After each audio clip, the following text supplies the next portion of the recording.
Welcome to the Being.Totality podcast, your sanctuary for all things inner exploration, outer expression, and holistic expansion. This podcast was created to be a safe space for like minded people to gather and have meaningful conversations about their own personal journey. Together, we explore the depths of self inquiry, the authentic expression that emerges from it, and the holistic growth that unfolds along the way. I'm your host, Renee Lucas. Thank you so much for being here and tuning in. I hope that you enjoy the show. Welcome back to the Being Totality podcast. Thank you so much for being here with me, Renee. And our guest today is Miss Cheyenne. Hey, Cheyenne, how are you? I'm I'm wonderful, wonderful. Renee. Thanks for having me. So go ahead and introduce yourself to the listeners and tell us a little bit about yourself and what you do. Wonderful. I am Cheyenne. I am the host of Safe Space with Cheyenne podcast, and I am also a published author. I've been a published author for about 2 years. I definitely went the self-publishing route just so I could control my art the most and get the maximum out of everything, or at least the maximum out of the creative expression. Safe Space started roughly 4 years ago after a crazy spiritual expansion that I'm sure we'll get into later in the episode. And through that, I found a well of creativity and connection that I needed out in more of a spiritual community and an exploratory community. And I wanted to not only highlight my journey, but highlight other people that were doing good things out in the world, everyday human beings like you and I, and just taking the limelight off of all of the experts that are telling us what to do and how to live our lives. I wanted all of us to take our direct experiences and put them on a platform to help each other. I love that. That's exactly the reason why Being Totality podcast was created because I also wanted to hear people's individual stories about like their experience with looking inward and living the way that they want to live instead of what was structured out here for everybody else to follow. So that is a beautiful thing what you're doing. Yeah, we have a lot in common. I was able to listen to the last episode that you just put out with the guy in the Peace Corps in Guatemala. Mhm. And well, one, like I'm in Kansas City, Missouri, and he was like, I was raised in Kansas City, Missouri. So I was like, great. Like, here's my relatable piece already into this. But he's just an extraordinary individual that went out through the Peace Corps, and you get to hear so many bits of like the inner workings of his mind and even the accountability that he had on his human experience. He's like, oh, I wasn't the best version of myself. Now I know that I'm not, and I'm going to put work into it and fix it. And those sound so simple, but they're monumental milestones that I've seen in my own work and in other people that I've interviewed. And I think the more that we can just pull those details apart in our stories and be okay and vulnerable with sharing them, like it could just really help somebody in a dark place that feels really alone with what they're experiencing, whether it's something in spirituality or just something in everyday life. Absolutely, and that's the thing that a lot of people tend to miss. Like, they kinda just skim over it, like, they glim over it, and then they wonder why, like, some people may be successful and they're still feeling something on the inside that's missing, Mhm. and when you break that down and turn inward, you can really break all that down and really live the way that you wanna live, but you gotta dig it out first, because, like, when it comes to being fulfilled and living a meaningful life, that can be so many different things for a Wow. lot of different people, and everybody's fulfillment looks different, and the good thing about life is that you can make it what you want to, you know? I And was, oh, go ahead, Renee. that's the beautiful thing about it, and that's the thing that I love about Robert, like, he truly is a unique person, and his journey is amazing, like and that's why, like, in that episode, I was telling him, like, "I don't think you understand, like, how amazing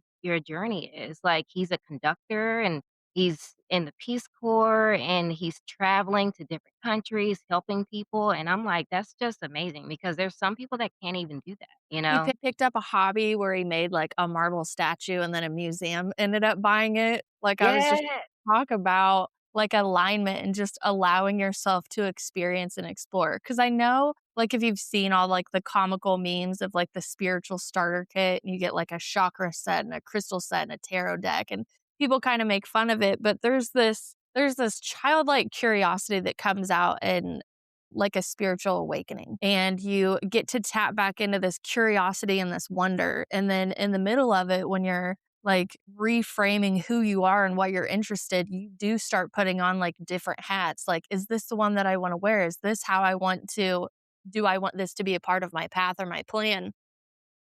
You have a list of so many different things that you try out, and eventually, yeah, along the way that you do it. But he just had such a fascinating story because he was like, yeah, I made a marble statue. Like, it was something I was interested in. I never even thought about maybe picking that up as a craft. I mean, I don't have time for it or a slab of marble to figure it out, but he was really inspiring. And that is what I love about these podcasts, especially the ones that do put an emphasis on inner work and holistic health and herbalism and anything air quotes alternative to what we have consider medicine today. But all in all, these people are just so inspiring to listen to. When I listen to other people's podcasts that definitely like have a same direction as mine, I'm like re-inspired by not only the host chiming in, but also the guest chiming in. And it almost like reminds me why I did it in the first place. Because you know, as a podcast host, you wear so many hats and you're like, I want to get this stuff out and editing is driving me crazy, but I need to get this message out. So when you're kind of stuck in that little loop, going and listening to other people's podcasts, I'm just like, I hope this is how the guest feels. Cause like I'm getting something out of this. Absolutely. And that is like the best thing about our type of podcast because you can see things in life and hobbies, etc., from a different perspective and see how it can make an impact. Now, it may not be a loud impact, like, in a rock star style, but it's an impact that has a lot of meaning for the internal. And that is what matters most because you got to get right with yourself before you can impact others. And I find that a lot of these podcasts that are similar to ours can really reach a lot of people and give them a different perspective that is not necessarily the regular structured perspective that is laid out for us. And that's okay because the regular structure is, I would say, like it's more like a opinion, and it helps people like get started, but you don't have to stay on it. And I feel like that's kind of a little bit what the internal issue is with like just society as a whole, because some people feel like, oh, I'm behind in life or like I don't have this yet and I'm at this age and et cetera, et cetera. And I'm like, no, no, that's not your journey. That's not for you, like there's no such thing as, like, being behind when you have your own path. You carve out your own way, and hearing different perspectives just from, like, a 1 hour or even a 30-minute podcast episode or maybe a 60-second clip on YouTube or something, like, it can really make an impact, and maybe that small little bit is exactly what someone needs to veer in the right direction, and that is powerful in its own way. Well, I think that's using the internet and social media properly. Because ultimately, this is my belief alone, just from everything that I've experienced. Everything really is energy. We all are connected. So when I think of even like when people are looking for like synchronicities and signs and like this perfect video pops up, I still like to believe that somehow the higher powers above us are like manipulating the internet in our best interest. Like, okay, how do I communicate with her when she's looking at reels for inspiration or this or that? Like, if we're not sitting down to meditate, it's not like they're not going to try to connect with us in another way and get a message out. And that's why I like to think when I do come across those videos that just kind of make it click for me, I'm like, okay, that was divinely guided. And I think it's really cool you use Instagram to do that. That makes me feel better about like being on social media and using it, that there are good forces behind all these things. Cause obviously in the climate of the world, everybody's just talking about how crazy everything is. And from my experience, this upheaval is just like a natural state from everything that's been happening. So I don't live in like the fear based mentality that I see a lot of people posting about in the world. But I just think if we can maybe put more helpful things, happier things, but still be informative, that would be better too. I don't know. I don't have the answer on that. I just know when I get on, I have this audit. I just posted about this yesterday where I have a consumption rate and a creative rate. And if I consume too much, I can feel it pulling down on me like energetically, like a fog is coming over me if I've done too much. Or if I've went to fill up my well with experiences and other people's lives and stories. And if I don't take that and create it, I'll become like energetically bloated. I can still be doing yoga. I can still be doing Pilates. I can still be doing all the things that are really good for my body. But if I'm not creating something new with that energy, it does get really stagnant and clog me up. And that's been something that I've obsessively have been auditing for 7, 8 years, probably since I really dug back into my creativity, because that plays a pivotal role in how I can even show up as hosting my show or writing a book or just in like everyday life. So usually when I find I'm over consuming, I'm just really bloated and I need to just go like create a bunch of stuff as well. Absolutely, absolutely. It can definitely be draining, and just seeing something or like content is made for getting reactions from people. And if that energy from that content is fatiguing someone or making them feel heavy, like sometimes that can change the whole that well, most times it can change the whole dynamic of your own energy. And that can also be toxic because a lot of people, when they talk about like toxicity and stuff like that, they're either talking about like, relationships or, bad stuff that's going on in the world. But sometimes, like, even if you're just looking at content, like on any type of like social media app, like it can literally do the same thing if you put too much time in it. Like breaks and knowing when to disassociate or take a break from social media is always good as well. And that's another thing that society as a whole kinda lacks. Like, people just like, you know, "Oh, I'm done with work. I'm just gonna chill out. I'm gonna turn on TikTok." And then they just be scrolling TikTok, like, all day, and that's not good. That's not good at all. I think if we could actually see like all of these frequencies around us, because like one thing that I really loved studying in the beginning was the visible light spectrum.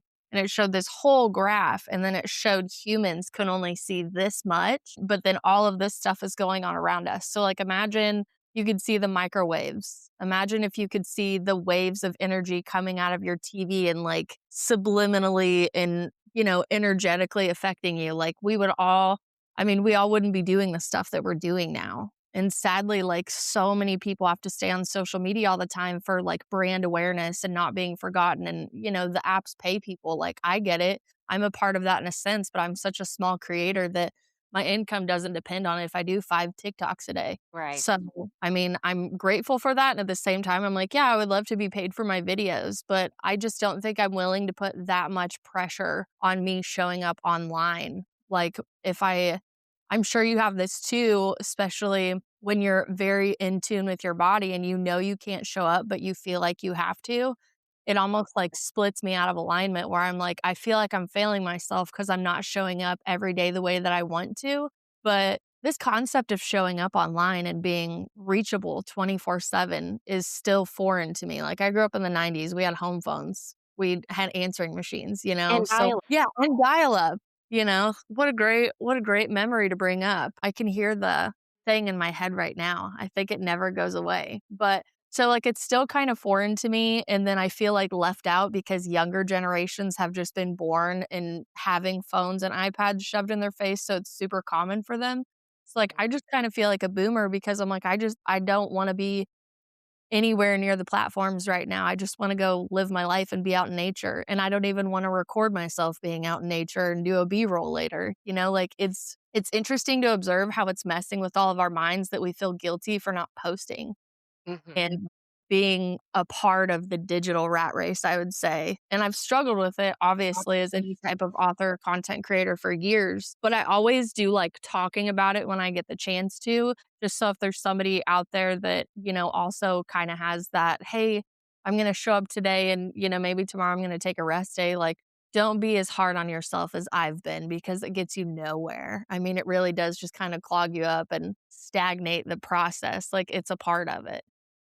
That's a really good point to bring up because, like, I do feel like a lot of people feel like there is pressure to, like, oh, you got to post like 5 things a day. You're chasing followers. You have to like chase brand deals and you got to be relevant and all this and that. And I'm like, man, like, I remember those days where I was like, "There's no way I can do this." Like, when I started my yoga journey, I was Mhm. like, "I cannot compare to these other accounts out here because, like, I just don't wanna post every day." Like, I wanna post when I wanna post, and I do wanna make sure that my content is, like, in sync, but I don't want to feel that pressure because that is a lot. That pressure and then, like, those secondhand thoughts going inside of your head, and then you can't, like, stop them. Oh my gosh. Like, it can get insane. Yeah, I always say to name your inner critic. It's something I've started in the past couple months. I read it from somebody, heard it on another podcast interview. I can't remember, but I adopted it immediately because I was in the middle of a heavy writing process at the time where, like, every time I'd write something down, it would be like, nobody cares. Like, nobody's going to read it. Like, it was just like a horrible, like, negative inner voice. And I was like, this isn't even me. So I named him Stanford one day. And Mhm. like, now every time, like, this voice of ridicule and inner critic comes in, I'm like, "Stanford, thank you for your opinion." Because that inner voice is coming in and communicating with you anyways, like, if you can just realize that's not you, that's a huge step to do, and then continuously audit it, like, "Is this mine? Is this somebody else?" Because 'cause we're all picking up stuff invisible to our human eyes left and right. As I said earlier, it'd be, like, amazing if we all knew what was actually around us and then we could work with it better instead of living in this weird, like, blind spot where we know it's there, but we don't know how it's affecting us all the time. Absolutely, and it literally is affecting us every day, 24/7, and the funny thing about it is, like, when you start getting into, like, frequency and, like, quantum leaping and quantum physics and all of that, like, because, like, that curiosity keeps Mm, going and then everything is connected, so, like, naturally, you'll, like, learn about all of these things. Like, it really is amazing to understand that, like, even a chair, a TV, a pot, whatever it is, has a frequency and a energy wave coming off of it. And that is it if you're not ready for it, it can really blow your mind mhm, you know? And I do feel like it can be scary when you think about it that way, but it's also beneficial as well because it does really change your perspective on certain things.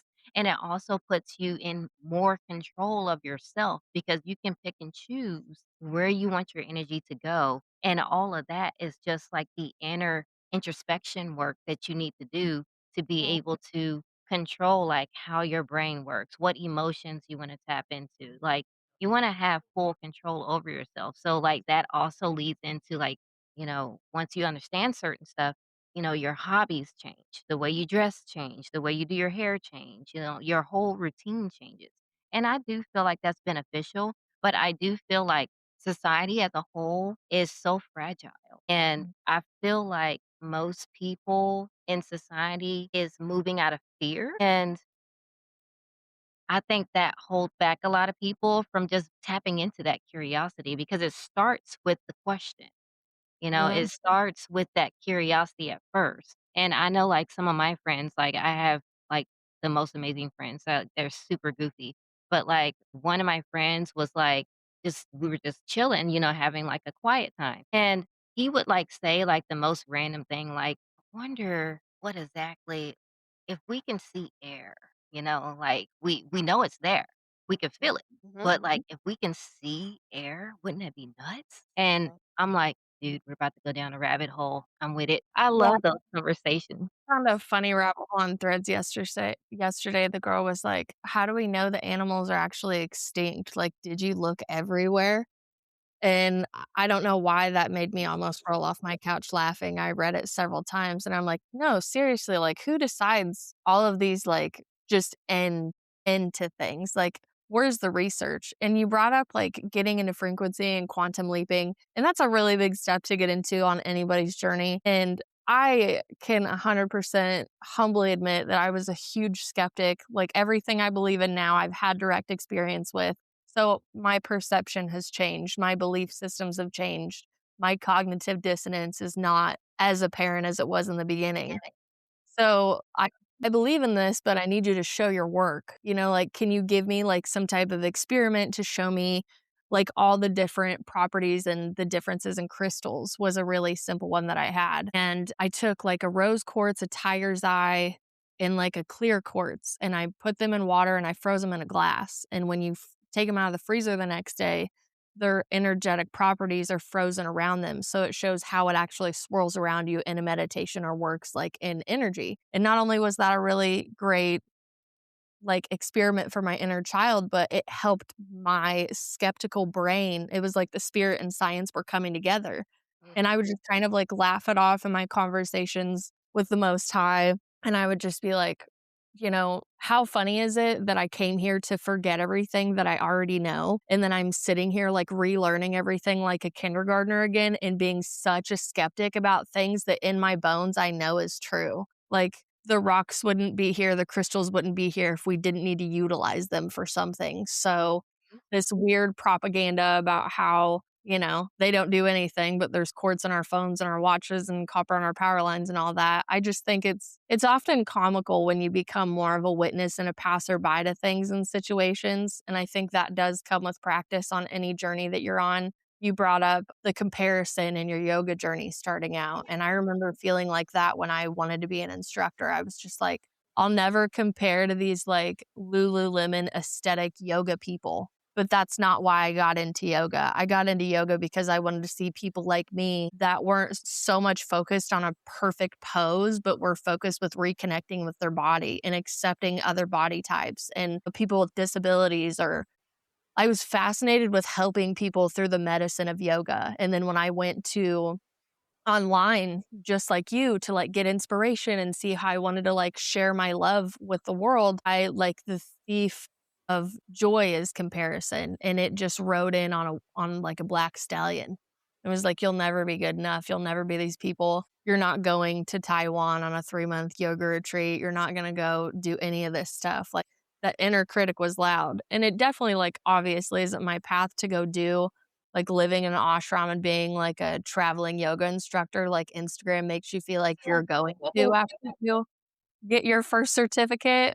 I know what it feels like to get online and like have a message and feel powerful and then scroll like 5 posts and just get like the wind knocked out of you. There's a part, like a conspiracy part of me that thinks that that's why it's also there, is we've been given this device and we have the free will to decide, like, am I going to like your stuff or am I going to troll your stuff? You use your free will and your energy to go out and you either spread love, joy, or happiness, or you spread all the other low vibrational things. And I do think in a weird way that we pick that up from the screens, because I'll feel it. Like I'll feel the stress and the tension all over like my auric field. And I'll just throw my phone away. I'll go out, clear myself, sage, sit down and ground myself. And I mean, I highly suggest everybody else do that because I know the more we get, it's like more of a digital addiction and we all need it. But I'm here to tell you, like, take a break, go sit down, go touch grass, right? That's the big Right. Go hug a tree.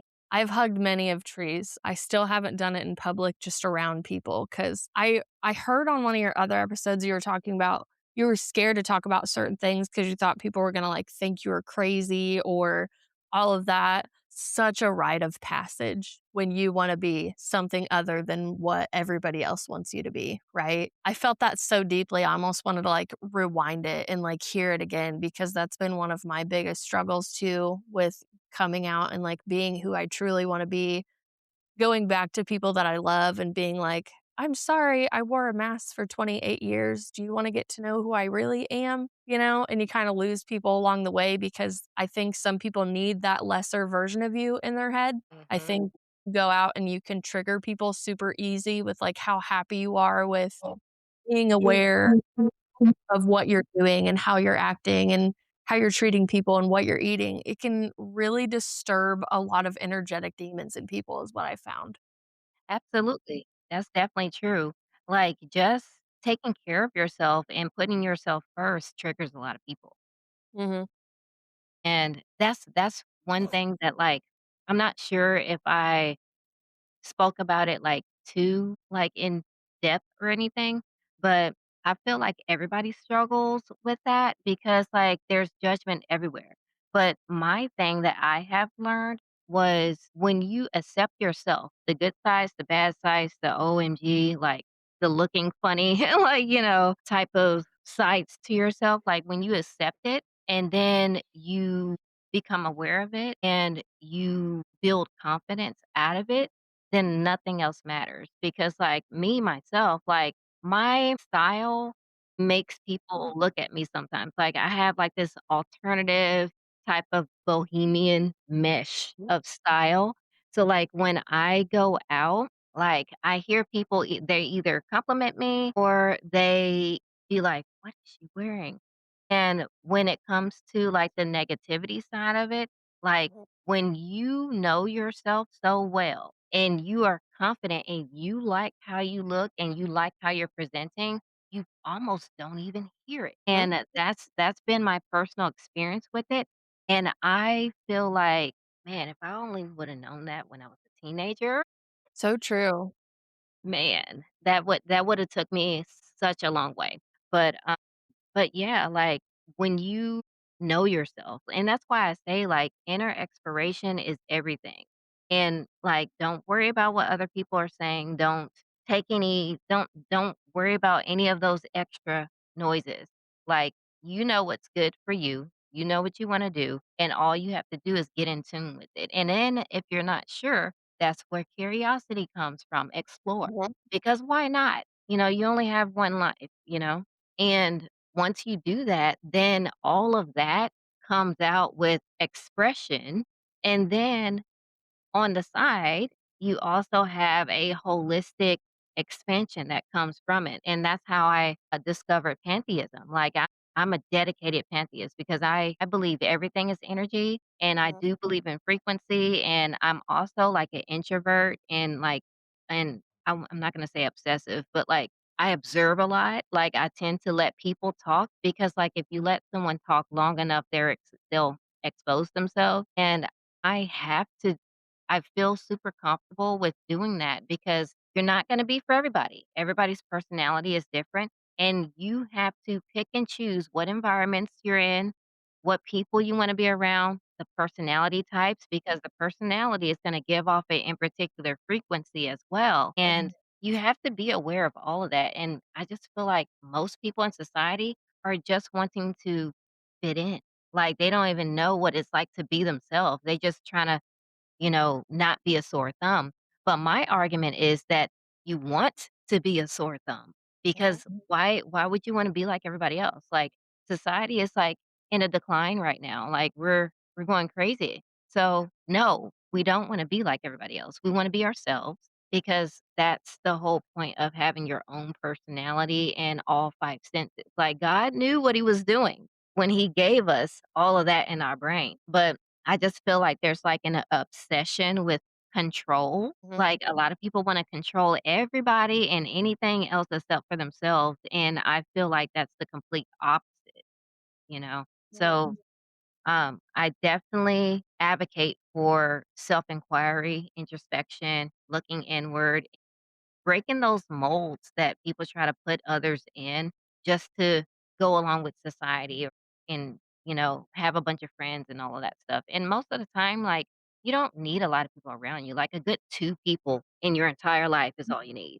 I have so many things to speak on from what you just said because it's like, yes, you're right, you're right, you're right. And like so many little stories of my past popped in my head. Um, the one about your outfit, like I've looked at the pictures you've had on Threads and I admire the way that you dress because I have moments where I dress like that, and it's usually when I'm actually traveling outside of the country where people are just like more open to like the bohemian style and you're on vacation and you're doing all of that. Other than that, like I'm a really big dress person, but I had that revelation too where, I'd be like the fullest expression of myself and some people would love it and some people would just be like, oh, like I could never do that. And I used to get really hurt by that. And then I'm like, why am I taking it so personally? And two, it's like, I wonder if they just don't have the guts to do what I'm doing. And instead of coming up and giving me my props. They would just rather tear me down because it's easier for them to stay. And now when people are, I guess for lack of a better term, like mean to me about anything that I'm doing in my life, I automatically just go like, there must be something blocked in you. There must be something that I'm triggering in you because I wasn't mean to you. I didn't do any of that. But there must be something in you and this really isn't my problem. And instead of getting stuck and feel like I'm doing something wrong for expressing myself through an outfit, like I don't have those anymore. But it took a while to do that because you're right. Like everybody wants to fit in, but what are we even trying to fit into? We're the ones who created all this. Whether it was the boxes we put each other in or the boxes that we jumped out of, humans have been creating this for so long. I mean, hopefully it's humans, right? This isn't a conspiracy podcast, so we'll keep the aliens out of it. But, Like, I think there's, like, reptiles out there. at this point, it's so much easier. And again, as like a passerby and a witness, like if that's what you believe, I'm going to sit in that belief with you and I want you to tell me why. I don't need you to convince me. I don't need to be a believer afterwards, but I just want to sit with like non-judgment and listen. Whether it's your story, your belief, tell me the craziest conspiracy theory you have that people just think you're nuts if you believe it. That stuff lights my soul on fire to be able to have those conversations. Not how's work, how's this, how's that. If we can sit down and talk about like cosmic conversations, is what I call them, it just breathes so much life into people because I really think you're both exploring each other's like souls in a sense. Or this is what I've experienced. Have you experienced something like this? And what was your perspective on it? That is the joy of the human experience for me, not just going out and, doing the 9 to 5 and the day-to-day stuff. There are a lot of people that, I mean, I know are obviously in like destitute situations. So people in survival mode, I don't think that they get to think that way. And I think when you figure out how to get out of survival mode, everybody that I've talked to, as soon as they got out of survival mode and got into a balance, they immediately want to turn around and grab their friends that they know are suffering behind them. And I know that's a big part in the beginning of anything where you're like, I compared it to someone who quit smoking cigarettes and then went to all of their other friends who still smoke cigarettes. And it's like, I can breathe better. I can see better. My clothes smell good. And your friends are like, yeah, I don't want to quit smoking cigarettes. Get away from me and quit talking to me about how I need to be healthier and better and quit smoking.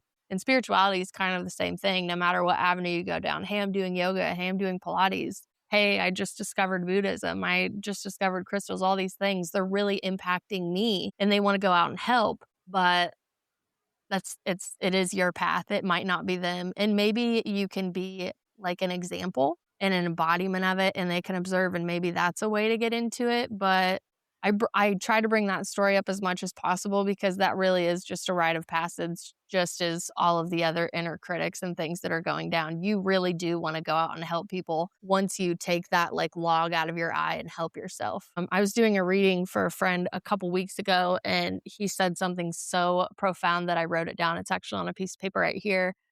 And he said, I love this person so much. I love them unconditionally. Like, I wish that I could help them. But I realized today that I only have conditional access to them. And that was huge for me to hear and huge for me to realize in a lot of things that I had done in my past where I know that I had the right intention and the right information to go help people. And I have that all consuming unconditional thing where I'm like, I'm here to assist. I'm not here to be transactional with you. Yes, I believe in reciprocity, but I'm not doing something good for you so I can call you in 6 months and be like, you have to do a favor for me now. Just like being of service to humanity is something that's really big on my heart. And when he said that to me, it like instantly made me audit relationships in my life where I was showing up unconditionally and they were showing up conditionally, not in a mean way, but more subconscious, haven't done the work that they need to do, not interested in doing the work. It's no problem if you just want to come to earth and, have a job, have kids, have a wife, have family, do all that, never look within yourself. Like, it's totally fine. I don't want to sit on like some weird pedestal just because I decided to pull the gunk out of me. I wanted to tree branch for a minute because I know we keep talking about like getting into it and like looking in the mirror, so to speak.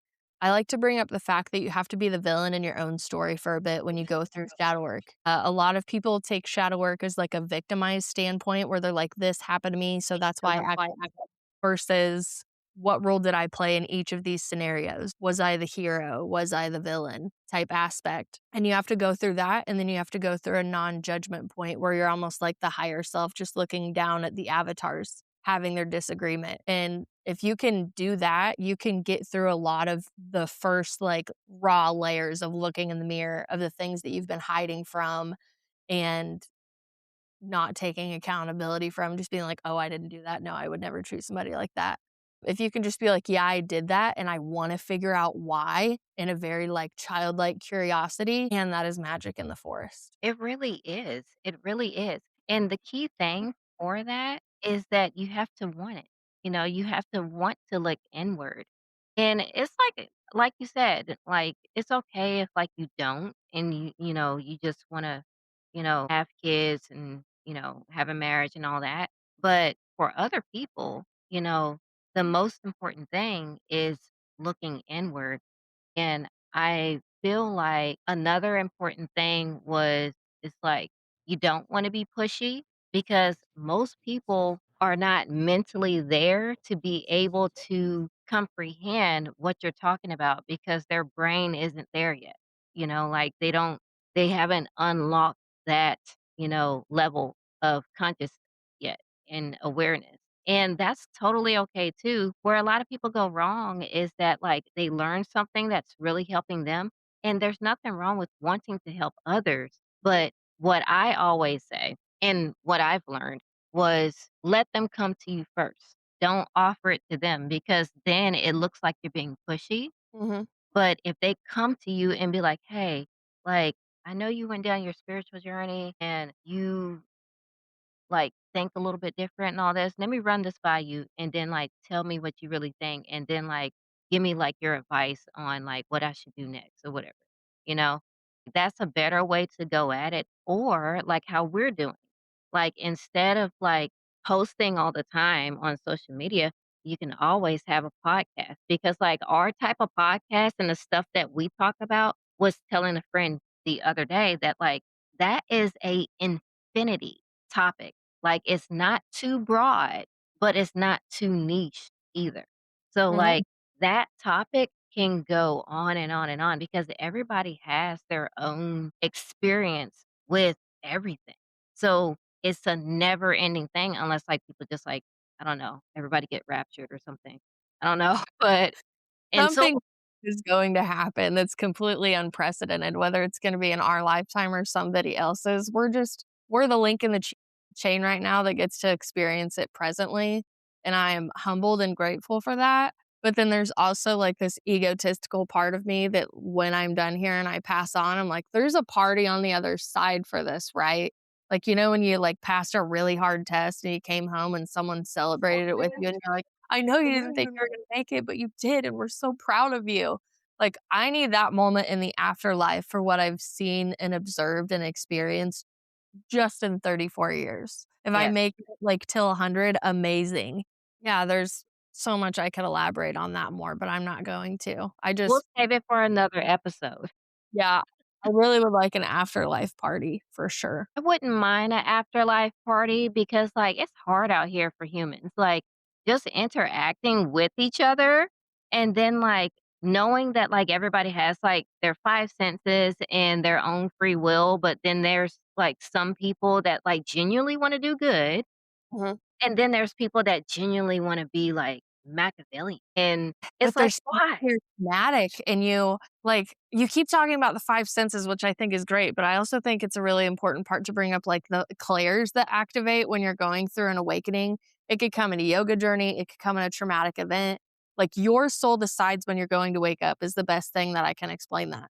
And not to go too far down the rabbit hole of my own experience, but I'm sitting here in front of you today because about 7 years ago, I had a spontaneous Kundalini awakening and things that I had read in books for years and admired that other people had had, I was now having direct experience with. And I don't know if I felt unworthy of like touching the divine in such a intimate, sensual format and an energy expansion, but it obviously led me down a whole bunch of rabbit holes to just, again, universe, can you show your work? Like, I have a belief, but show your work. You talked about, like, I know I'm tree branching so hard, but so many things are coming up. When you have those clairs, that come in and you have such a disbelief. I think ancestry work is really important to do because I found clairs activated on both sides of my family lineage after going through it. We actually found missing pieces of our ancestry after I started doing it.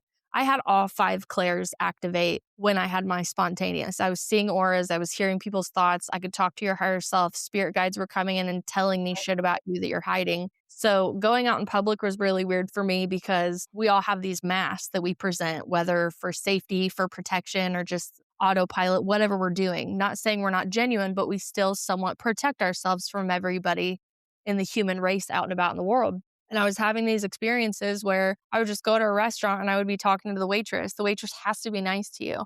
And she's like, oh, yeah, I'm having a great day. And then I would hear almost like an inner monologue that wasn't mine. And like, maybe her and her boyfriend broke up. Maybe she's trying to make rent right now. Like, I'm getting insider information that Christianity would tell me is just demonic. Mhm. And I mean, not that I believed it was demonic by any means, but it did make me believe in the opening of the channel of these things that all of these scriptures, all of these ancient texts have been talking to us about, but like we didn't have ears or eyes to hear or see it. And then for a minute, you kind of do feel special that you're able to like understand the words that are being passed down for thousands of years. And when you connect into the unconditional love that most people only experience on psychedelics, like it's really hard to find balance in all of that in the beginning. And It's scary. it's really scary. And it's really scary depending where you are in your life, right? Like I was able to take a step back from everything, complete identity collapse, 100%, not only from a professional standpoint, but then like getting married and having a baby immediately. I didn't know who I was and I lost so much of who I thought I was all at once. And the only thing I had was knowing that on this day, on April 14th, this day, something revolutionary happened to me and I will dedicate the rest of my life to finding it and helping other people that it happened to as well. Because I don't want you ending up in a psych ward because God's trying to talk to you. They literally will throw you in a psych ward thinking that you have, like, schizophrenia or something. Yes, yes, and I think there's, like, psychosis really blew up in the last couple years where everyone's like, "Oh, I had a Kundalini awakening, and then I went through psychosis," and I was like, "Maybe you didn't go through psychosis, maybe you're just super ungrounded and didn't have the proper tools. Maybe you really were talking to other dimensional beings, and now that you're grounded, you, like, wanna protect yourself from what happened." Like, I didn't talk to interdimensional beings. I saw them in Reiki sessions, and I was okay with it. Like, I've been okay with, like, seeing dead people since I was a kid, so why wouldn't I think that other dimensional beings can come here and do all this stuff? There came a point where it didn't bug me to be weird and research the things and talk about the things that I thought were weird. And then if people in my life wanted to give me distance or, like, not, like, count me out of their life completely and be like, "Oh, she went insane. She's a woo-woo girl now," or something like that, I finally just, like, let them, and I did like really big grieving sessions and I wrote letters to them of how they absolutely eviscerated my heart when I thought, like we were friends and we actually saw each other and all of these things. But I had such a big grief journey after the dark night of the soul and after the shedding of all of that, that I felt inspired to share the dark parts about it because the love and light thing is completely out of control. You're not going to meditate for 6 months and fix your life. Meditation is going to give you a lot of clarity. It's going to show you so many things internally that you can control, you can't control, and how to let it go. And it's going to give you the safest space I've ever known is inside myself.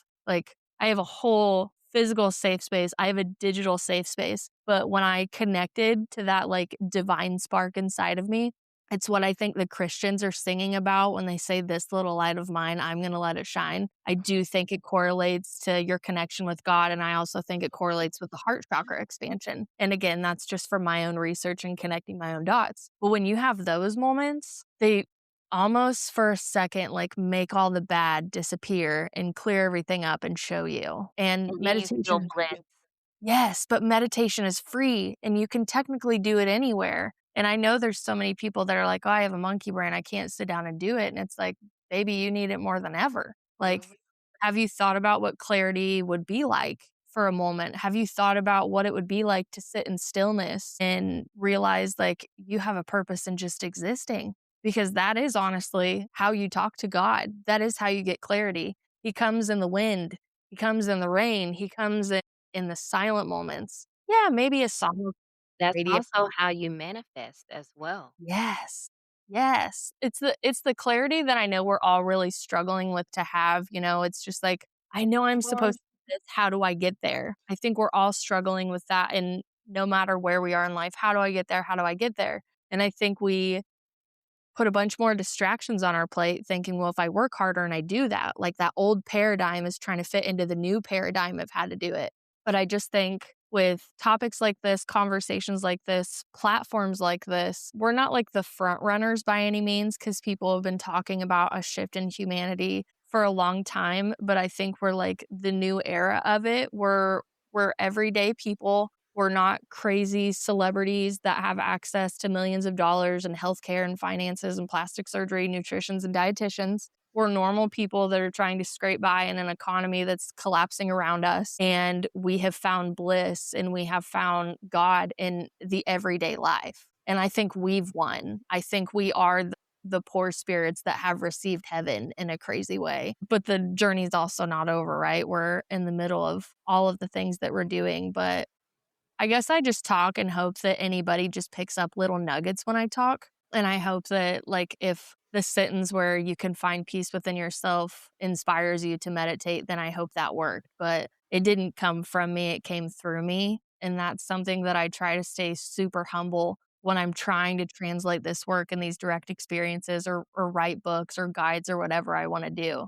I don't ever want to be like that Tony Robbins yeah. talking you person, but I also know I can get really passionate and do it. So I appreciate you just like taking the time to just pick through my mind with me. I definitely had like expectation of like what the format was going to be. And usually it is, I'm like, oh, I have to talk about like all the trippy experiences with the Kundalini awakening. And I go through that in depth on my social media. My whole podcast covers it. And, like, I'm living proof that that actually exists, that that divine spark is in you, that you're not lost, you can find it, you can connect to it, but you are gonna lose a lot of the distractions and the comforts that have been distracting you from who you are and what you're supposed to do here and just the journey in general. Yes, like, I love conversations like this because, like, I don't know, maybe it's just me, but it's really hard to find people like you that, you know, have personal experiences and actually understand in particular things, like, and a few things that I wanna touch on from what you said is that, like, I feel like when some people go through a spiritual awakening and they start their meditation, quiet all the noise in the mind, and also do go through their clarity and all of that stuff, right?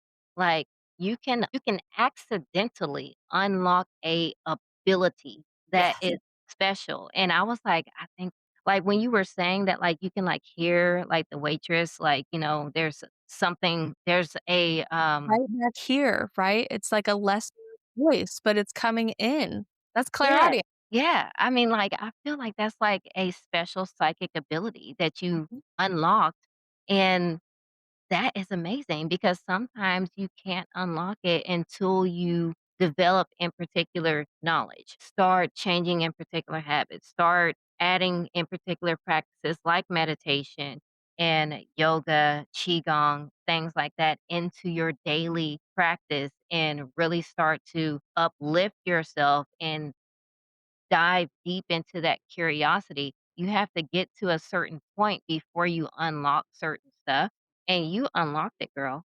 You unlocked it, and some people I feel like maybe not a lot of people, but some people have those in particular abilities, but they don't have the right tools or they don't know how to activate it, or I don't know another word to use, but, like, they just don't know that Mhm. it's there until after, you know? And I feel like that is a good thing, like, once you at least you know that you're doing the right thing because, like, you never would have been able to do that previously, like or maybe, like, there's some people that have children, like, young kids, like 5, 6 years old, and they're experiencing it, right? But it sounds like boogeyman's under my bed or something, like, because they don't know how to say it, you know? And then, like, I don't like, every time I say something like that, like, I feel like I'm going into, like, the X-Men situation. No, you were right crowd. I am here. I know I don't have time today to talk about all of the crazy experiences, but I have thought about making a list because some of them are just for normal people, they're just really out there. And then other things are just like so miraculous and heartwarming that I was just like honored to be an experiencer of it along. And like I remember I would like cry just because I could see, like with my eye, with my heart, with all of these things. And the crazy thing about clairs activating, whether spontaneously or not, is you get like repressed memories when it's like, okay, share your work. It's like, hey, do you remember that one time when you were 6 and this happened or this happened? I started having memories where they showed me where clair cognizance and clairaudience had been in my life. Like, do you remember when you knew that without like knowing anything about the subject and you're able to answer the questions? These are all abilities that are available to all of us humans. I know the spiritual market makes you feel like you have to be like a 4th generation Bruja from Peru. And yes, obviously there are hella closed practices, so do your research. But the clair senses, I mean, they're just a part of our like soul. We have the 5 physical senses, we have the 5 spiritual senses. And the dumbing down of the spiritual senses is something that you can clearly see over time, just being stripped away. But the soul is resilient, the soul is the truth, and it's coming back like little light bulbs all over the world. And if one of those light bulbs go off, I do kind of want to put my cape on and be like, here's what you're going through. Like you do want to be there for people. And I felt the best way to be there for people was to embody the practices that worked for me the best that I could, share it with the people that ask. That's definitely a lesson that I learned over time. And then being able to freely put it out as a podcast, as a book, as a thread, or however I want to. I figured that was the best way to do it now. And when I figure out a better way to go and do it, maybe that avenue will open up for me. Like, again, I don't want to be like some Tony Robbins. I don't want to be some guru. I just want regular people to be okay with being regular people and having these experiences happen. You don't have to have a Kundalini awakening, get a yoga certificate, and then become a guru and travel around. Right. Maybe that's not your path, but I understand. I like the post too on Instagram. But the clairs taught me so much. And I saw so many things that really did scare me. And I don't mean like, oh, I saw a demon, because like, yeah, that's there. But it showed me all of the heaviness that humans walk around with every day. It showed me what was still residing in my mom from 1988 and 1989. It showed me the accountability my father lacked my whole life. And I didn't want to talk about it because I loved him so much. It showed me strangers with like diagnoses, and you could see the shadows in their bodies. I met a girl who had just survived a really bad car accident, and she was having obvious PTSD from it. And when she walked up to me, I could still see the seatbelt strapped on her body. And when I touched her and held her, I replayed the car accident in my mind. Like I'm being sent these things to see. It looks like I'm playing charades with God, and it looks like a TV screen in the middle of my forehead where I see things. And I practiced tarot and I practiced crystals and I played with ruins and meditation and anything I could to educate myself on what I was now having direct experience with, because I had realized I've had these experiences without the definition. So now that I have the definition, I want to go out and talk to people about that and make them okay with their soul connecting with them. And it's not woo woo, it's not weird. It's actually pretty ancient and pretty natural. And I think we're all just coming back to it. Absolutely. I'm definitely gonna have to have you on the podcast again because there's so many things that we've touched on that we can definitely go into depth about. And it's always fun when I find someone that I can go into depth with a in particular topic about because that's super rare. And like I'm like low key excited. Like I'm like, yo, Cheyenne, this is great. Yeah, I mean, I already knew through your content that I wanted to invite you on my show. I was going to wait until obviously the end we were talking, but like I felt the same way about your content. That's why I commented on your thread immediately. Like just seeing somebody's picture, I can be like, I know I want to work with them. And then like I heard your voice on Spotify and I was like, she's a real one.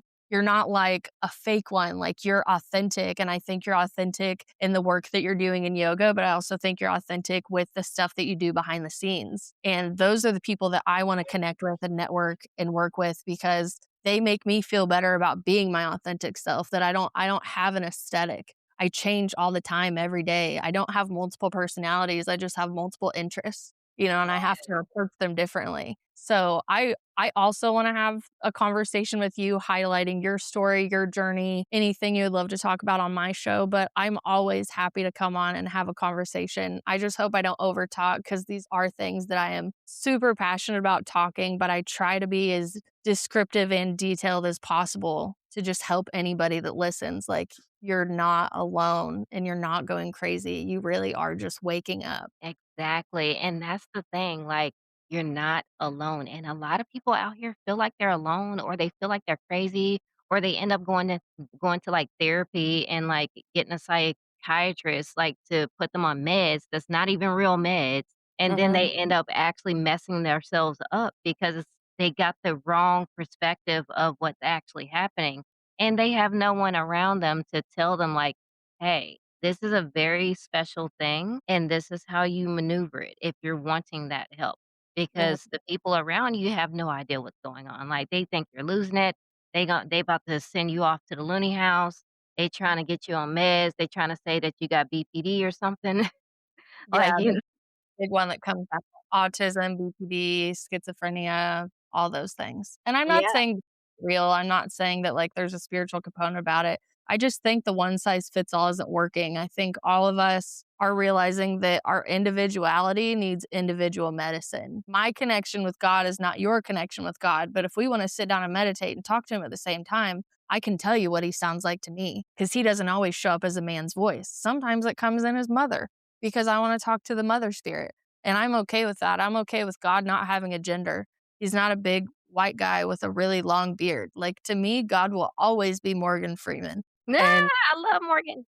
yeah, like, I really hope I get up there and he's just this sarcastic guy that asked me to, like, change the light bulb with him or mop the floor with him or, whatever his scene was in Bruce Almighty with Jim Carrey. I I love love the idea of, like, that big bass voice coming up and telling me whether I did something right or I did something wrong. Like, that shit is so comforting. So to me, like, yeah, maybe sometimes I'm talking to Morgan Freeman. It's okay. It's fine. I dig it. I'm down with the Morgan Freeman. Next time meditation, you're like, "Okay, God, talk to me like you're Morgan Freeman and give me my advice." And I bet you'll just laugh hysterically with what comes in because I try to give tutorials on what things like feel like to me, but I don't want to be like, if it doesn't feel like that to you, then it's not happening. So from my personal experience, clairaudience comes through my right ear. And that is the claircognizant information, like the downloads is what people are calling. Spirit guides, past loved ones, and music is my biggest clair. So I'll get like songs sent to me through readings and I'll send to people and I'll be like, put your headphones on, close your eyes. God's got a message for you. If I Mm, wanna talk to, like, Jesus or Mary or God or an angel or a spirit guide, like a higher level, so I should just say, like, an archangel, that's the left ear, and that stuff is 10 times more rare coming through than the right ear. The right ear is like a constant, it's like constant loops of different things, and it's like frequencies that you tap into. Like, it's the radio channel dial, right? So if you're around the wrong people, you're going to be picking up some nasty frequencies and some nasty things. But if you notice that behind your thought bubble is a smaller thought bubble, and you want to bring that one forward as like guidance, that voice is the little voice in your head that tells you your keys are on the counter when you're walking out to your car.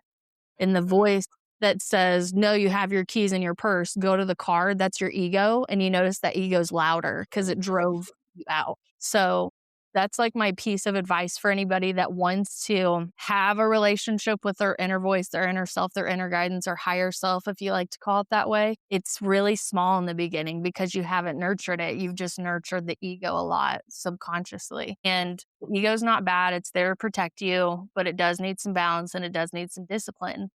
And if you need any other pointers, I will be happy to share my direct experience. And if it works for you, that's amazing. And if somebody else works for you, great.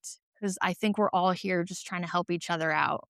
And I think the ones that are really wanting to do the work, like, we are kind of hiding in plain sight. Like, I don't have rock star numbers, and I don't obsess about it anymore either because I'm creating for me and I am creating for you. But I'm just done with the numbers game. Like, Yeah, it's and okay. that's the thing, that's the thing, like, I love the fact that you said that people like us are hiding in plain sight, and I think that's the safest thing that we can do, because, like, Mhm. like, being famous or being, like, this really big influencer and all that, I feel like that is like, I understand what people are trying to do, but at the end of the day, it stops being about the mission is starting to become more about the capitalism side of it, Yeah. and that is the opposite of what it's supposed to be. Like, I almost feel like it's kinda evil in a way.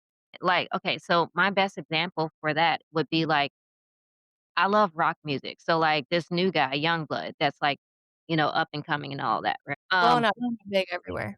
I said, "He's blowing up pretty big everywhere." Yeah, he absolutely is. So, kid is super talented, and he is very self-aware of himself, Mhm. and you can tell just by looking at it. And that is a beacon of light, right? Super talented, kid got good pipes on him, right?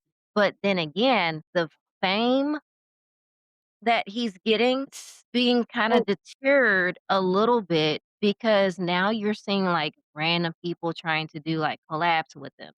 And, like, yeah, the collabs are great and, the music is good and he's getting more fans, but that I can feel that there's a shift there. mhm. There's a little bit of a shift there. It's like it's more PR. Like, the bigger and bigger that you get, the more PR it gets. And that's why I say, like, there's nothing wrong with, like, having real talent and having a fan base behind you, but it doesn't need to be millions of people. Like, you're not for everybody, and if everybody is trying to jump on that bandwagon, you're bound to get some trash and to try to derail you. Levels, right? That's Mhm. what kept coming to mind when you're saying like that. What a fake world to live in to wanna express yourself, especially in the caliber of entertainment that he is. Those people have teams behind them, investors behind them, so much pressure put on their voice to perform and generate a paycheck for somebody else. Brand deals, interviews, tours, like everything. My heart goes out to them in a way because I don't think they know what they get into in the beginning, and I think they look at, like, a Beyoncé status, and they're like, "Oh, I would just love to be on stage and have everybody looking up to me." It's like, you think you want that from a fantasy standpoint, but imagine living that every day. Imagine trying to go to the grocery store and you can't go anymore because people mob you. Taylor Swift's a really good example. She went to her cousin's wedding and the whole town got shut down because like 20,000 people found out Taylor Swift's in a small town. They had to activate the small town fire department, the small town police department, bring a police department from another small town. And they don't have the budget for that security, all because this one woman went to her cousin's wedding. Not to mention, like, being the most famous person on the planet, but then one day you're not going to be the most famous person on the planet. So, how are you mentally going to deal with the fact that people aren't talking about you the way that they usually have been, you know? That's Exactly. her mental problem, but I do think about that, and when you get higher up, I say the new levels, new devils, because they're trying to catch that wave with you, right? "Hey, you have some exposure, I wanna do this collab with you," and I think you can be aligned, and then you can fall out of it really easily depending on who you collab with and who you let into your energy. But new levels, new devils is what I think of in Youngblood's journey because he's getting what he's always wanted. I do think he's a true musician. I think it's interesting that you brought up Youngblood because I pulled a card out of my shaman deck right before and said changes on the card. And then I sat here singing like Youngblood's version of Ozzy Osbourne's I'm Going Through Changes right before our interviews. So maybe that's just my ego in me wanting to be synchronistic, but new No, that levels, new levels, and that anything. performance that performance was epic, and that's when I started to, like, look at him, and I was like, "Wait, who's this new kid?" Like, because I'm a big Black Sabbath fan, like, I love me some Ozzy Osbourne. Like, I cried for, like, a week, like, when he died. It I was cried so when he died, and the Ozzy Osbourne of the jam band and hippie scene is Bob Weir. He's the guitarist for Grateful Dead. He passed about a week and a half ago, and nobody saw it coming because we didn't know that he had, like, cancer. So like I saw a post that was like Ozzy Osbourne fans, the Ozzy Osbourne of the jam band and the hippies have all lost their Ozzy, like check on your deadheads. So I'm not considered a deadhead, but I am a fan of the culture and their music. So I started emailing and calling all of my deadhead friends because I know it felt like I know they call it a parasocial relationship, but I think that's such a slap in the face for the energy that's exchanged between musicians and fans. Obviously, if you don't have boundaries, you can take it too far and get weird. But the sacredness of music that is transferred from just young blood, sending it out to millions of people, and any other musician that does it, I think it's the absolute magic of the world. And when those people no longer can create anymore, I don't know if it feels like you lost them personally, but it does feel like you lost someone who understood you, even though you never met. And that's how I feel when like most people that have like really inspired me, like outside of family, right? Obviously, when they die, it really sucks. But I never met Bob, but Bob touched my life in so many ways that I wouldn't even know how to articulate it just from him going out and embodying what he was supposed to do. And I think it was an extreme example of do what you're supposed to do. Don't give a shit about what other people say. Get the right people in your corner. Take the advice from the right people. Get a good team behind you and live your life and be humble and be happy. That's tea right there. Tea. I love that.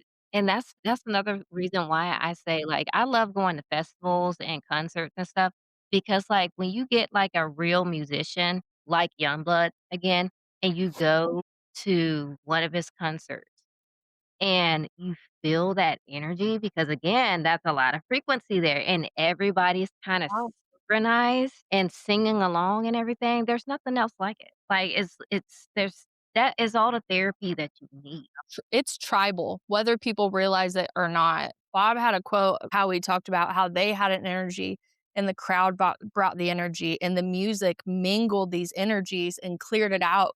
He talked about basically like reciprocity and frequency, and the music was the tool that he used to connect. Paraphrasing, of course. And I mean, he's absolutely right. But just because we know that exists, and there's things like the Travis Scott concert of Astroworld, and you can't tell me that putting Dante's Inferno as the intro and having all your hellscape inconsiderate art is something that's good for humanity. None of that was okay. None of that will ever be okay to me. But if you have discernment, you can tell the difference in the people that are manipulating frequency in a reciprocity format when you go to those shows. And you have these people that are only interested in sucking your life force out of you and money out of your pocket to perpetuate that, for lack of a better term, like demonic frequency. I wish that I could go to the etymology of demon. It comes from like daimon. I'll have to do it on another episode because I went down a whole thing of like what demon actually is to like take its power away from it, or like how the church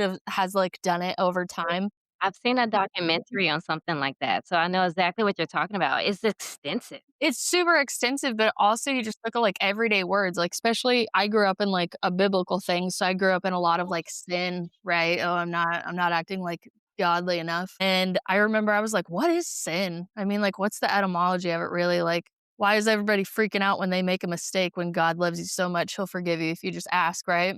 And I realized sin just means like miss the mark. It's not like you punish yourself, you're damned, you're going to hell, oh, you've sinned, you're lost, you're broken. It was just like, oh, I missed it. And then like having the awareness that you missed it and then getting another chance to do it again with your free will if you so choose. That's beautiful. Another rabbit hole I love is near-death experiences and hearing all the different ways that people experience the other side. And one lady had God walk her up to a mirror. A lot of people have had this experience. One lady walked her up to a mirror, and I said that wrong, but you get what I mean. God's standing with a lady in front I of a got mirror. you. And at first, he shows her the way that like she treated people and how it made them feel, and she felt it in her body. And then after she went through like the bad stuff, he's like don't be down on yourself. Look at all the good stuff you did too. And then she got to feel all the way that she impacted people. And it was like helping someone cross the road, helping your neighbor, picking up trash, like all of these very normal human things. And these were like crazy Mario points that she was feeling she could feel the love that she was giving other people. Like, when you hug somebody, you're like, "Oh, I hope you can feel my love." She got to actually feel what it's like for that person to receive that, and so many people have had that, and that just, like, kinda brings me back around to, like, can you imagine if you could see the frequencies coming out of your heart, like, when you're hugging somebody or your auric fields coming together, or it might even make it easier for people to pick out soulmates, you know? Like, Right. my heart's open, yours isn't, so obviously this isn't gonna work out. I don't know, I feel like I'm rambling at this point because I went down the etymology rabbit hole, but I bring up things because I hope you do it on your journey. I hope any of the weird religious barriers that come up, you take the time to kinda break away from them because etymologies is a tricky thing. They've been switching things up for a long time, Yeah. and writing and mistranslating or translating however they want. I think, a couple Google spots is the original PDF of the Magdalene manuscript, the history of the Council of Nicaea. If you want to get really cool with it, the Gospel of Thomas has a lot of really cool things. Just taking the time to like figure out what you actually want to explore. Well, I started with one. I started with one. I am stuck on the Book of Enoch right now because, like, in my head, I just know that church is not what it's supposed to be right now, and I feel like it's just taken over by a bunch of demons. Yeah. And I also feel like, okay, so like, when you were speaking about like, feeling certain things and all that, I feel like the Vatican knows exactly what we're talking about, and they're gatekeeping it because they know that society is not there, and they also don't want everybody to have that. They want to be special, okay? So I feel like the higher people, the people that actually run these countries and stuff actually knows, but they're gatekeeping it. And they want to gatekeep it so that they can maintain personal control over society because of evil intention. Or, well, maybe not evil, but like, you know what I'm trying to say, right? Like Oh, yes. they have their own thing going on. I've never been religious only because with the way that I think, nothing made sense. Like I understand what the Bible is trying to do, but I never ever in my brain thought that it was supposed to be like an end all be all. But it was Mhm. a good start for someone that's like lost, like, you know what I'm saying? But it was never supposed to be like, okay, you do this or you're going to hell. Like I feel like it was supposed to be a guideline to start and then blossom and branch into all these other different things that you may want to explore. And I feel like there's a lot that has been told that is a lie that is meant to manipulate and control and do all of that stuff. So I'm stuck on the Book of Enoch right now, and I'm trying to like connect that to, science because I'm big on science, but also like opening up my brain to like, okay, like outside of science, like what is like the frequency of this? Like what type of like really trying to like go into every nick and cranny just to explore it to see if it makes sense, you know? Get it. And that opens up my holistic expansion a lot, and that's why I always, like, default go back to pantheism, because pantheism is the believer of energy, and I feel like God, Mother Nature, the divine, and everything is energy because it is. Mhm. Just because you can't see it doesn't mean it's not energy, like um, um, let's say like the stuff that we always know, like the stratosphere, the hemisphere, and all that stuff, right? Like when you're going into space and all of that. We can't see that, but we know it's there. Same thing for air. Air, like if we could see the molecules, like how you were saying earlier, like if we could see all those like atoms and neutrons and all that stuff that makes up air, that would be insane. Like I feel like it would look something like one of those TVs like those old TVs that, like, doesn't have a screen on it, it's just like Absolutely. yeah, Yeah, so, like we'll use our mind for sure. yeah, we definitely have to do, like, a collab or something because, like, that That I would love to go down that little rabbit hole. Like, that would Oh, I be a would love to. I am curious though, are you just reading like a version of just the Book of Enoch, or are you reading the Ethiopian Bible? both. Okay, because I was Yeah. gonna say Book of Enoch on its own, and I'm not saying that I read the whole thing verbatim. I definitely found my favorite things that I was researching, and I use it as like a big reference material. One of my favorite guilty pleasures, if I am on TikTok, is to go down like mermaid TikTok, where people from like Haiti and anywhere in the Caribbean are talking about their ancestors and what they've learned from other spirits of the world. And then everybody's always like, just go read the Book of Enoch. Like, of course they exist. Fallen angels, the watchers, this and that. I can get behind the Book of Enoch because it makes the world make sense to me that Mhm. that actually did happen. The flood makes sense because you had to wipe out the giants. Petrified canyons that look like they used to be really tall trees for giants. Like that makes sense to me. And I don't have to like run out in the world and make it make sense to other people. I don't need to be like, "Oh, the Earth's flat," and I'm gonna give a 2-hour video on why I think it's flat. I think the firmament is real. It is biblical. The problem with the Bible that I have is that a council of men sat down and decided what was biblical and what wasn't. That And part. I was born a rebellious spirit, and I was born rebellious because I grew up with the true teachings of Jesus. He walked into churches and he flipped tables and he let them know that what they were doing was not of God, Mhm. and the walked around with the sheep, cured people, and he embodied the practice. He embodied it. And a lot of people these days wanna talk about a lot of spiritual jargon without embodiment, and that would be the same as Jesus preaching and then going and drinking wine and hanging out with hoes in an improper way. You know what I'm Exactly. saying? If you don't embody what you're doing, what you're teaching, what you're preaching, it does pick up in your energy, and it's not a manifestation of, "Oh, you're blocking your abundance." No, baby, you are learning a lesson. That this is you came here to embody this. You already are this. You have amnesia for a reason, for experience, and some things are gonna feel familiar, and maybe some things are harder because, like, you didn't get that shit figured out the last time. 'Cause Exact I'm a huge believer in karma and reincarnation, Me and too. make fun of myself all the time about it where I'm like, "Maybe this is hard because, like, I failed this test so many times." You know, when I you're like, asked myself that one time too. yeah, I'm like, "Why does this feel, like, virtually impossible? Like, I cannot get past this level of thinking or doing or being. This is insane." And I'm like, "Oh, maybe I failed at this at, like, the last 5 lives." And they're just like, "You really gotta get over this hump," you know? And honestly, like, I could talk to you all day about a bunch of different things. What I will say about the Vatican that you brought up is I've watched people try to remote view the Vatican, and they can't get in it at all. It's locked. It's spiritually locked. It's spiritually guided. The second thing that I know the Vatican is bullshit. My Roman Empire is the Roman Empire never died. It is the Catholic Church. That's what I think too. If you wanna get into, like, the alien aspect, and these are just topics for next time, the alien aspect of it is whatever, like, the reptilian race, like, blew up their world, and they need gold for something, right? And Earth is the only planet that was like, makes gold in the whole atmosphere or whatever. We're like the Pandora of the planetary system when we have gold. So, yes, you can get into the Anunnaki about it, how they just wanted to mine gold for them.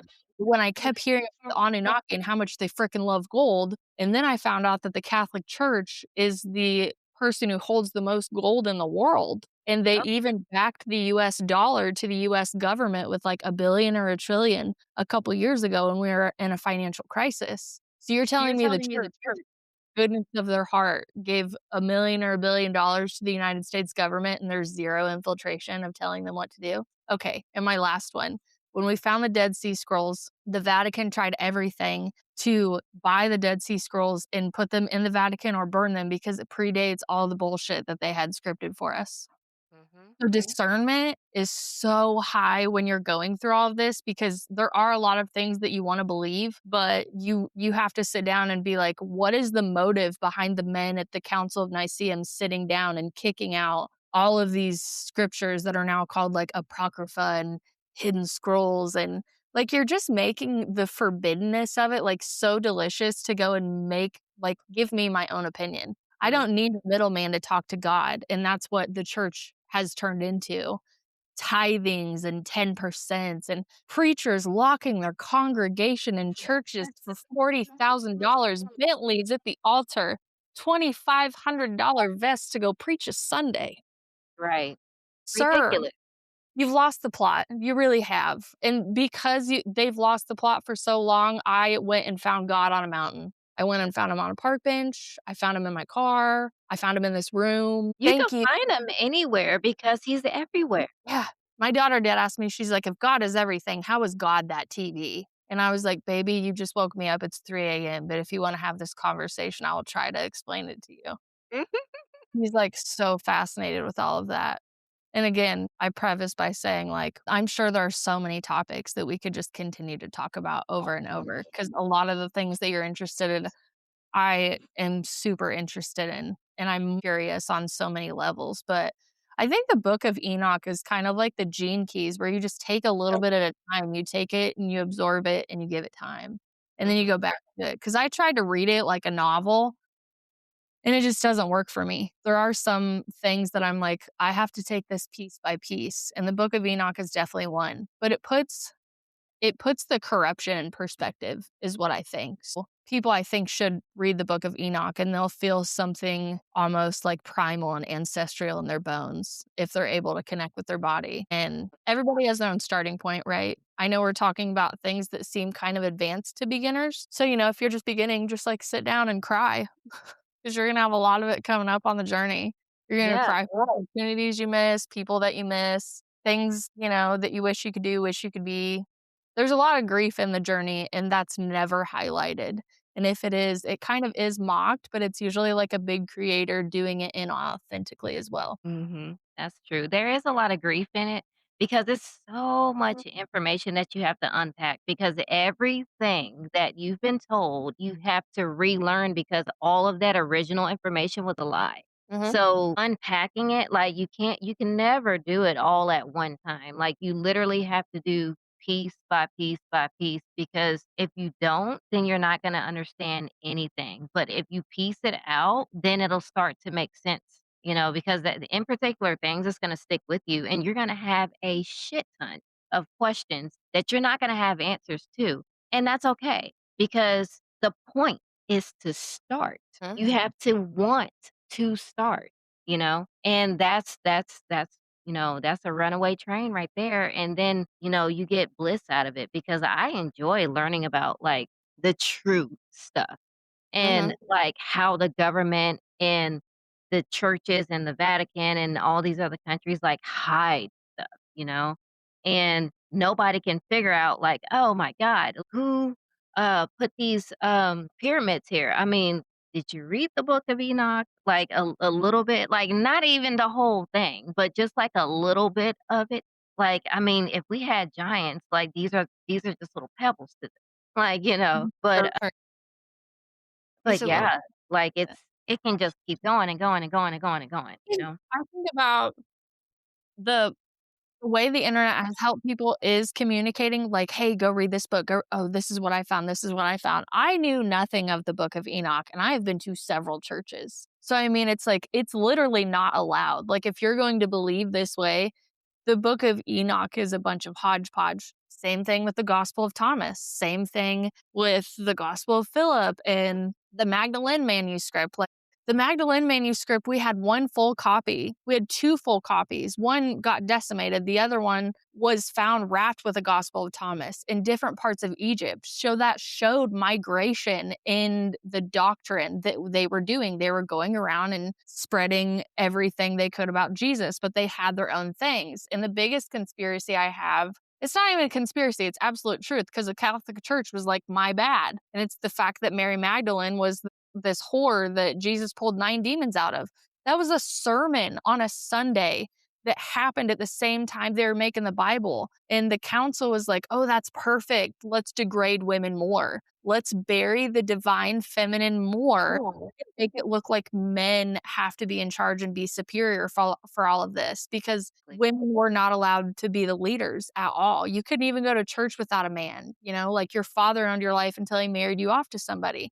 So looking at the times of like how women were treated and what religion was plays a huge part in it as well. Like if you want to study religion, you're going to have to study war because they come after your art, they come after your history, they come after your culture, your language, your clothes, everything about you. and they'll eradicate it and be like, this is who you are now if you want to survive. And that's happened for thousands and thousands and thousands of years. So, archaeologists, paleontologists, whatever you want to do, however you want to go explore, just like keep your mind open and realize, like, if I was a woman in this time, what would actually be my freedom of choice? How would I be allowed to worship? How would I be able to talk to God? And then you realize it's a bunch of fear mongering, suppressing something that's so beautiful and ancient. And then you can't really come back from those thoughts. You look at the world differently and you are like, hey, there is something like nefarious behind the scenes going on. And we're all kind of living an illusion. And Yep. some people are waking up, some people don't want to. We're in the matrix.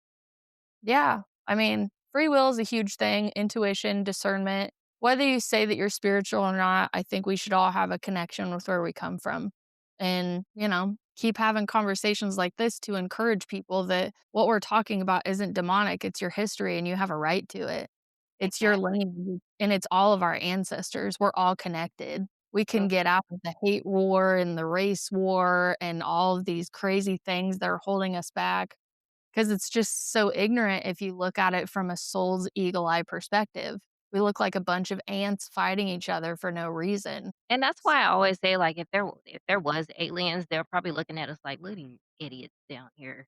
Like, what are You they know, doing?" I absolutely believe that, and I remember there's 2 quotes. Well, there's a book and a quote. There's one, I don't know, they got a channel from some aliens somewhere, and it says, like, higher dimensional beings will not talk to humans until they figure out how to talk to ants, and that's the only transmission it was. When you can figure out how to talk to ants, we'll talk to you. And I haven't done enough research on that, but uh I've done acid before and talked to a bug, so, like, that made sense to me. I was like, Love it. could we really be accessing, like, something different, like, through these psychotropics? Another one is it's called the Theoba prophecy, and this man gets, like, on an alien spaceship and goes to, like, ninth dimension to talk to, like, higher being aliens, but they stop off on another planet that had been eradicated by nuclear war, and all the aliens were doing was coming and observing. And that book, not that I believe everything that's in it, but it does have like tidbits in it where you're like, if this guy really did travel on the spaceship and the aliens are acting like this, like there's hints of humanity in the book. And I highly recommend it to people that just kind of want to go down an alien rabbit hole because it makes sense, but it really is hard to believe that that happened to somebody. But there are things in that book that I'm like, so they are watching, but we're still ignorant and we still need to be hooked up to something in a harmonious, tribal, conscious unity way, kind of like what drum circles do, unity consciousness, bringing all the vibes together, what music does.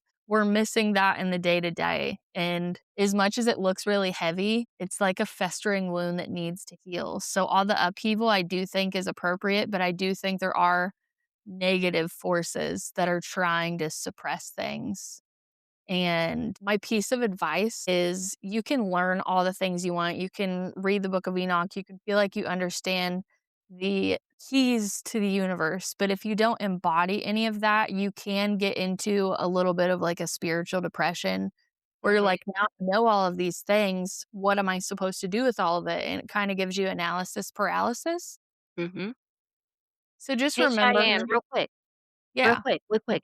Okay, so just for the listener, right? Because you're making fantastic points. Explain to the listeners what embodiment actually is, because that is vital. Okay. So embodiment is it's not necessarily about doing what you say you're going to do, but I guess the best example I could give is if you're going to be a yoga teacher, you're going to have to do the poses yourself multiple times to where you feel it in your body, you know how to modify it, you know how to help people with certain different ailments in it. For instance, downward dog, hey, if you have glaucoma, we're just going to go into child's pose. That's a really good knowledge embodied teacher of the practice, and they're doing it themselves. You can't be a yoga teacher and be 400 pounds eating ho-hos, drinking Diet Coke, and not believing in anything spiritual. That is out of alignment. That is such a far-fetched example, but I do want to give you like a strong exaggeration. There is coming into embodiment that gives you imposter syndrome. It makes you feel like how am I supposed to be this person? And embodiment and aesthetic go hand in hand, but it's more about authenticity that is your aesthetic. You don't have to if you wanna be spiritual, like, I'm talking about spiritual stuff in a Peterbilt jacket. This is a semi-truck company, and I wear it with honor because I came from, like, a family of truckers that, like, fed people all over the world. But I'm not sitting here in, like, some guru-esque aspect. But does that mean that I don't embody the practices that I love because I don't have the aesthetic? I have the authenticity, and I have the time, and I have the research, and I have the pitfalls that I'm willing to tell you about. Hey, I was doing this. I thought I was in alignment. That was my lesson to dig deeper into discernment. So, embodiment is literally like doing what you say you are going to do, but also living what you're preaching to others. Jesus really is a good example of that. And I'm not talking about the King James version, because that is also another episode, but Jesus talked about loving people unconditionally, not judging, helping people, all the things that he does. If you can embody those practices, then your life is going to be so much brighter and better because you're living in really good energy. And it doesn't mean that things aren't going to happen to you. I think that's another farce on the path that if you finish these 12 steps and do all these things, that you're divinely protected from bullshit in the world. That's not the case. You came here for a full spectrum experience, from the colors to the emotions and Mhm. everything in between. Absolutely. That is great. I'm glad that you explained it like that because embodiment for me is action and authentic action, as a whole. So you can't just talk the talk, you got to walk the walk as well. And when you're doing all of that, that also comes out as expression, like expression through like how you talk, how you do your hair, your clothes and all of that stuff. Like you can literally see it on someone. And that's Mhm. another reason why I love like gothic people like, because, like, I feel like they're just teddy bears. They just look scary, but you know how much confidence and how much self-awareness you have in order to do that. Like, that Mhm. is amazing. Like, their confidence is literally in your face, and you can do nothing but accept it or put it down, you know? And I just love that is embodiment. Like, Mhm. looking at a goth person walking down the street is embodiment. Oh, the walk. Oh, it's so Peaky Blinders without being Peaky Blinders. Like, there's a confidence and just an aura about it. Mhm. I think about the dedication and the upkeep, with something like that, like painting your face a certain way, learning tutorials of how to do it properly. Yeah, that's a really good example. Bringing up goth people is great. Yeah. Yeah, yeah, and the funny thing is that, like, they get labeled as, like, trouble or problematic and all that stuff, but spiritualists get labeled the same thing. Like, herbalists get labeled the same way. Like, did you know well, no, I know that you know, but a lot of people don't know that a herbalist is a doctor, without a degree. Like, back in the Mhm. day, before there was hospitals, who did you call? You called your local herbalist, you know? Like, and even going further, you have, like, the medicine woman. Like, if you look so far back, it was women. It was the doulas, it was the herbalists, it was it was women you went to in sickness and in need of guidance, in need of seers, all women, psychics, all women, obviously, from a historical standpoint. I know there's guy psychics now. It was always the power of the feminine that led us, and, I mean, if you need proof, your vagina is a portal for pleasure and a portal for life, Mhm. like, that alone. I know that's also been dumbed down because, like, I think I'm like, what are things that are, like, super oppressed in the world? Like, over and over and over, no matter what, if people are like, "Oh, we shouldn't do this anymore," and then it still continues to perpetuate, and then I'm like, "Well, they must be really powerful."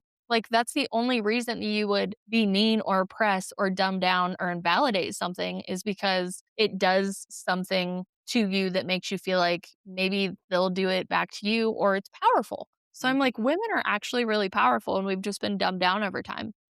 Exactly. And, Divine Feminine is like a whole ass episode in itself. We could bring in so many amazing books and deities and even just societal conversations about how women got to where they were and why they're waking up.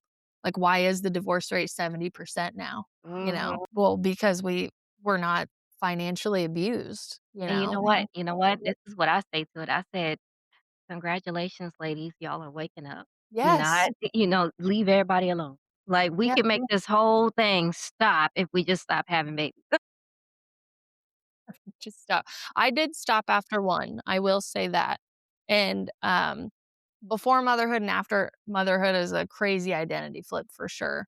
And it does make you realize how powerful you are and how people try to just discredit the beauty of, like, becoming a mother and pregnancy and the way we're treated after having a baby, especially a C-section. You get cut 7 layers deep. Women are the only thing on the planet that can get cut 7 layers deep in their body and survive the trauma from it, and we're the only ones that get a baby shoved in our face and are like, "You gotta breastfeed, you gotta do this, you gotta do this." Some people are better at taking care of, like, newborns and mothers, and some people aren't, but I've read a lot of the crazy true character stories of husband and boyfriends coming out after.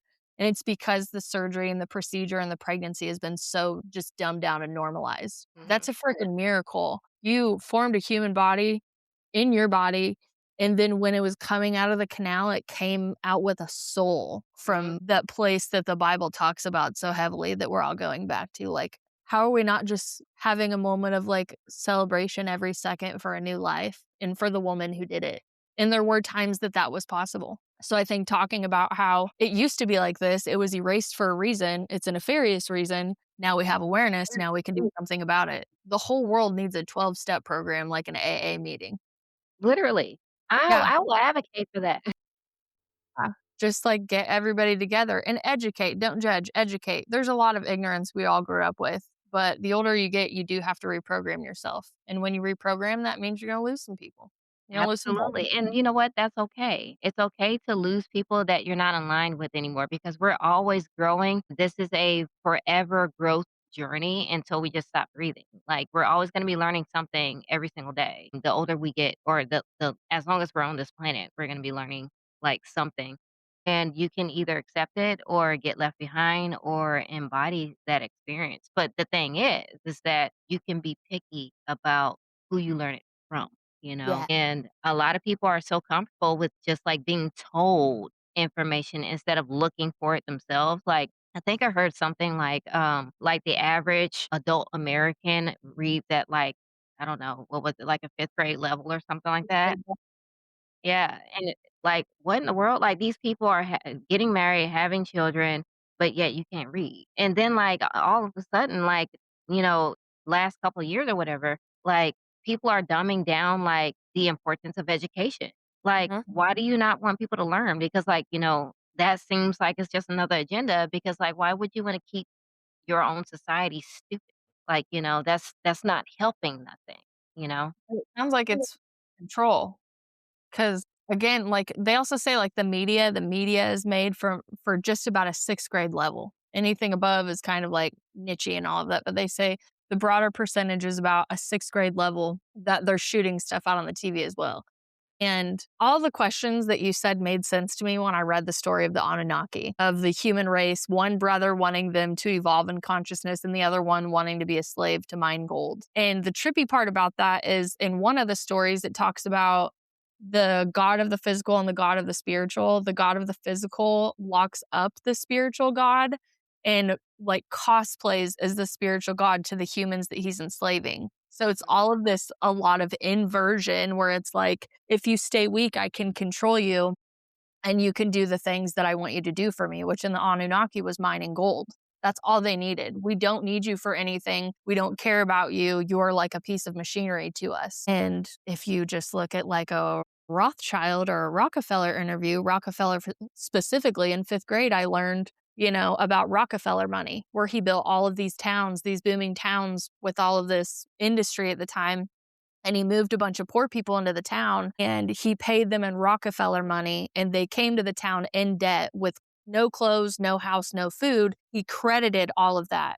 And then he paid them back in Rockefeller money that was like a bullshit exchange rate, right? But also, if you left the town, that money you can't use anywhere unless you're in a Rockefeller town. That is literally controlled slavery made to look like modern day living. And then they expanded that to where it's like, I don't need free thinkers, I need workers. If you have ears to hear, if you have eyes to see what's going on in plain sight, dressed up as something else, you are one of the lucky ones, but you probably don't feel like it, you know? Yeah, I mean, like, we never feel like it because, like, we're always labeled as something that's terrible, like, we're either demons, we devil lovers, or we are going to hell just because we're not Christian or religious in some type of way. We, I don't know, eat bats or something, I don't know.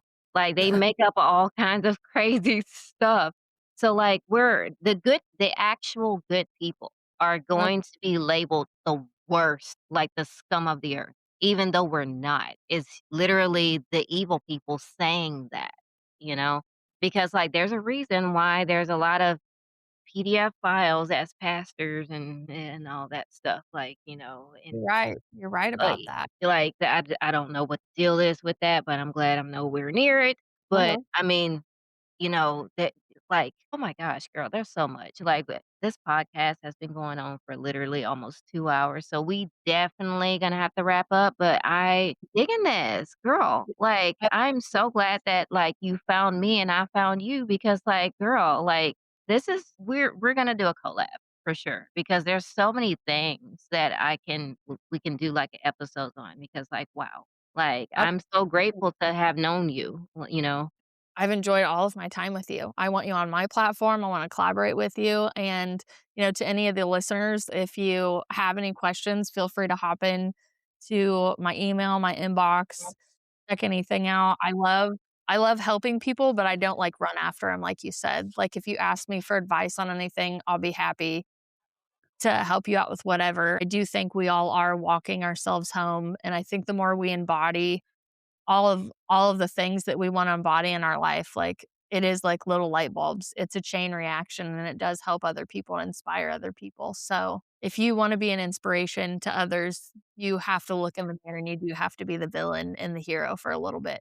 Just go back and forth and figure it out. But again, plenty of practices, plenty of ways home, and plenty of platforms like this for us to share our experiences.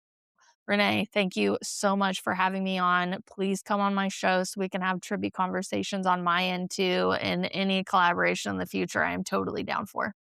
Definitely, definitely, definitely will. And before we go, tell the listeners where they can find you. Oh, yay, friends. I'm all over social media. I'm highly active on like TikTok, Instagram, and Threads right now. Shout out to Threads for hooking us up. So you can find all of my videos and podcast episodes either through TikTok, Facebook, Instagram, and Threads. Spotify is my biggest listener. Questions go to Gmail. TikTok, I just love doing relatable content, reading books, and just like poking the bear almost. Like, have you thought about this? Like those fun videos. So you can find me all over social media. If I haven't posted for a while, that's my hermit time. I will update you when I get back on the socials. Awesome. That sounds amazing. Thank you so much for being on the show, Cheyenne. Thank you. Thank you for joining me in this space of introspection and expansion. I hope today's conversation offered guidance, clarity, or a moment of resonance that supports you on your path to deeper alignment.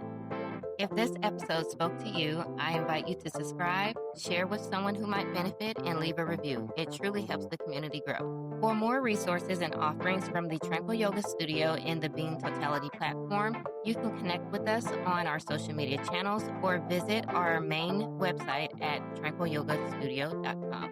Until next time, continue honoring your truth, nurturing your spirit, and stepping into the totality of who you are.